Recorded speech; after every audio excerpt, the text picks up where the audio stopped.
बिस्मिल्लाहिर्रहमानिर्रहीम। अस्सलाम वालेकुम वरहमतुल्लाहि वबरकातुहू। उम्मीद करती हूँ कि आप सब ठीक होंगे। जब अल्लाह ताला ने जन्नत बनाई तो हज़रत जिब्राइल अलैहिस्सलाम से कहा कि ए जिब्राइल, जाओ जन्नत को देख के आओ। तो हज़रत जिब्राइल अलैहिस्सलाम जब जन्नत को देखने गए और बहुत ज़्यादा खुश हुए और उन्होंने कहा कि यहाँ हर कोई आना चाहेगा, हर कोई दाखिल होना चाहेगा।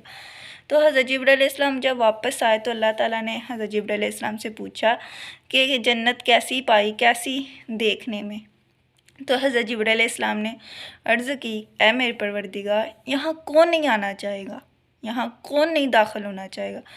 फिर अल्लाह ताला ने उस जन्नत को कुछ हाथों के साथ कवर कर दिया, कुछ चीज़ों के साथ कवर कर दिया। फिर अल्लाह ताला ने हज़रत जिब्राइल अलैहिस्सलाम को हुक्म दिया कि ए जिब्राइल अलैहिस्सलाम, अब फिर जाओ, अब जन्नत को देख के आओ। तो जब हज़रत जिब्राइल अलैहिस्सलाम ने देखा कि अल्लाह ताला ने जन्नत को कुछ चीज़ों के साथ कवर कर दिया जो बहुत ज़्यादा मुश्किल है, तो यहाँ इन चीज़ों को कुछ लोग ऐसे होंगे जो इस पर चलेंगे, ज़्यादातर लोगों के लिए मुश्किल होगा।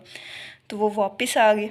फिर आगे का अल्लाह ताला ने जिब्राइल अलैहिस्सलाम से पूछा, अब कैसी जन्नत पाई।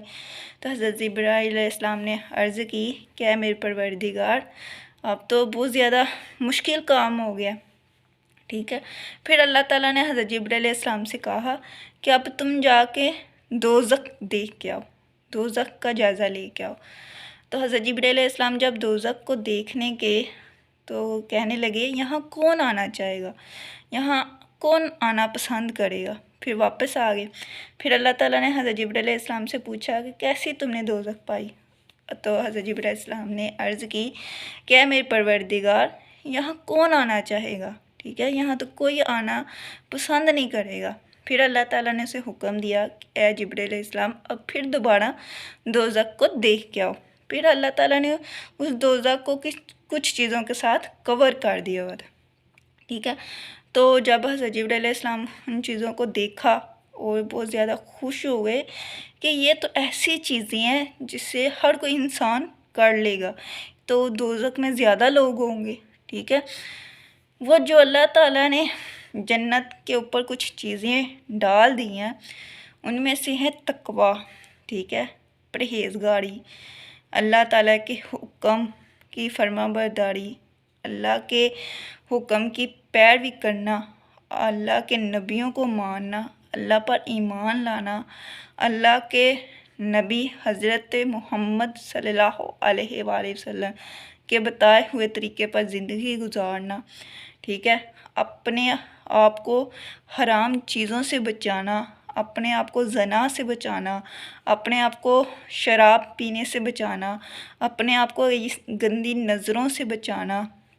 ठीक है, अपने हाथों से किसी ऐसे को कत्ल ना कर दे जो ना हक को। ठीक है, ऐसी चीज़ों के साथ अल्लाह ताला ने इस जन्नत को ढांप दिया है कि आपसे किसी का दिल ना दुखा हो, आपने किसी को तकलीफ़ नहीं दी हो। ठीक है, अल्लाह ताला ने ऐसी जो चीज़ों से वो जन्नत के ऊपर हिस्से डाल दिए, ढांप दी इन चीज़ों के साथ। तो जो अल्लाह ताला ने दोज़ख पर चीज़ें डाली हैं वो हराम चीज़ें हैं। सब शराब पीना, ज़ना करना, चुगली करना, गिबत करना, फिर कत्ल करना। ठीक है, किसी की मजबूरी का फ़ायदा उठाना, ऐसे जो हराम काम है, जो हमारी ख्वाहिश फ़ौरन करने को राज़ी हो जाती है। अपनी जन्नत पाने के लिए सबसे पहले अपने नफ्स को कंट्रोल करना, जो इंसान के लिए बहुत ज़्यादा मुश्किल है। ठीक है, इन चीज़ों से हमने अगर अपने आप को बचा लिया तो फिर हम जन्नत में जाएंगे, और अल्लाह का तकवा इख्तियार कर लिया तो फिर हम जन्नत में जाएंगे। अभी तो हमारे पास टाइम है, हम कोशिश कर सकते हैं। ठीक है, हम उन चीज़ों को अपना सकते हैं जो हमें जन्नत में लेकर जा सकती हैं। ठीक है, हमने उन चीज़ों को छोड़ना होगा, हमने हराम चीज़ों को छोड़ना होगा, हमने शराब पीनी छोड़नी होगी, हमने ज़ना करना छोड़ना होगा, चुगली करनी छोड़नी होगी। जब हम हराम चीज़ों से बचेंगे तो फिर हम जन्नत में जा सकेंगे। जब क़यामत का दिन होगा, जब आप जन्नत को देखेंगे तो आप कहेंगे काश मैं इसमें चली जाऊं या मैं इसमें दाखिल हो जाऊं। ठीक है, तो आप तो को जब देखेंगे, आप पनाह मांगेंगे दोज़ख से, तो फिर उस दिन हमारा कोई भी उस वक़्त ना कोई भाई काम आएगा, ना बाप काम आएगा, ना कोई शोहर काम आएगा। उस वक़्त हमारे ईमाल जो होंगे वो काम आएंगे। ठीक है, तो अभी हमारे पास टाइम है कि हम खुद फ़ैसला कर सकें। ठीक है, हम खुद अपने दीन को जान सकें, इस दीन पर चल सकें। अस्सलामु अलैकुम वरहमतुल्लाहि वबरकातुहू।